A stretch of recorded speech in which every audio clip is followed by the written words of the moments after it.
Bonjour à tous, dans cette vidéo, je vous explique comment résoudre une inéquation du type f de x supérieur ou inférieur à quelque chose à partir de la courbe représentative de la fonction qui serait donnée dans l'énoncé, ou alors peut-être qu'on vous aura demandé de tracer à l'aide de votre calculatrice.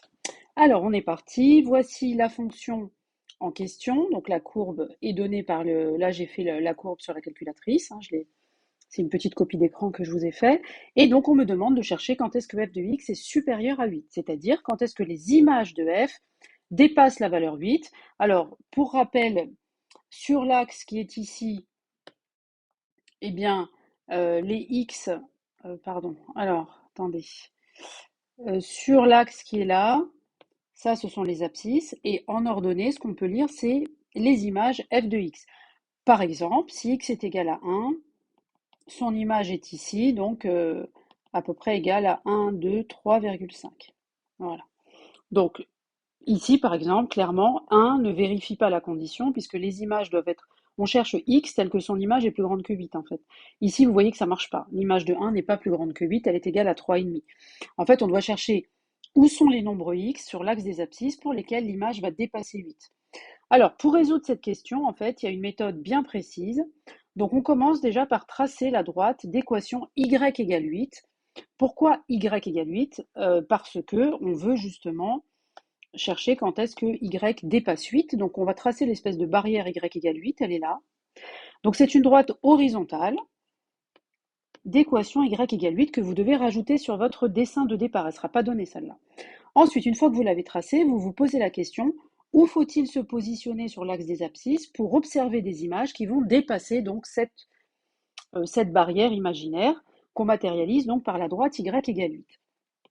Donc si mon petit monsieur est ici et qui se promène, ici vous voyez bien qu'il va observer des images qui dépassent la barre y égale 8. Donc quand on est de ce côté-là de 0, donc c'est avant 0, on voit qu'on observe ce phénomène que la courbe va dépasser y égale 8. Et ça va se reproduire une fois qu'on aura dépassé la valeur 6, puisque c'est ici qu'on observe le deuxième point d'intersection entre y égale 8, entre la droite d'équation y égale 8 plus précisément, et la courbe représentative de f. Donc concrètement, je recommence. Qu'est-ce que vous faites? Vous commencez par dessiner donc la droite horizontale d'équation y8. Vous matérialisez les points d'intersection, vous cherchez leurs abscisses, donc là c'est 0, et là tout à l'heure on a dit 1, 2, 3, 4, 5 et 6, et ensuite on cherche quand est-ce que la courbe va dépasser cette droite d'équation y égale 8 en hauteur, et on voit que la partie de la courbe qui correspond, c'est celle-ci. Mais comme on me demande de résoudre une inéquation, moi ce que je veux, ce sont des abscisses.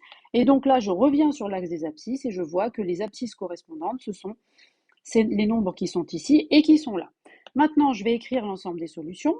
Donc comme je cherche quand est-ce que f de x est strictement supérieur à 8, je ne vais pas prendre ces deux points-là, puisque ceux-là, ils sont tels que f de x justement est égal à 8, et moi je ne veux pas que ce soit égal, je veux que ce soit strictement plus grand. Donc ça va aller de moins l'infini jusqu'à 0, mais ouvert en 0, puisque je ne prends pas la valeur, le point d'intersection, je ne le prends pas. Hein.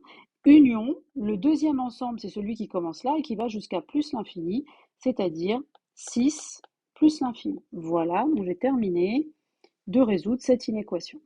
Voilà, j'espère que cette vidéo vous a plu, qu'elle vous a aidé surtout. En tout cas, moi, j'ai toujours beaucoup de plaisir à faire ces vidéos et je vous dis à très bientôt pour une prochaine vidéo.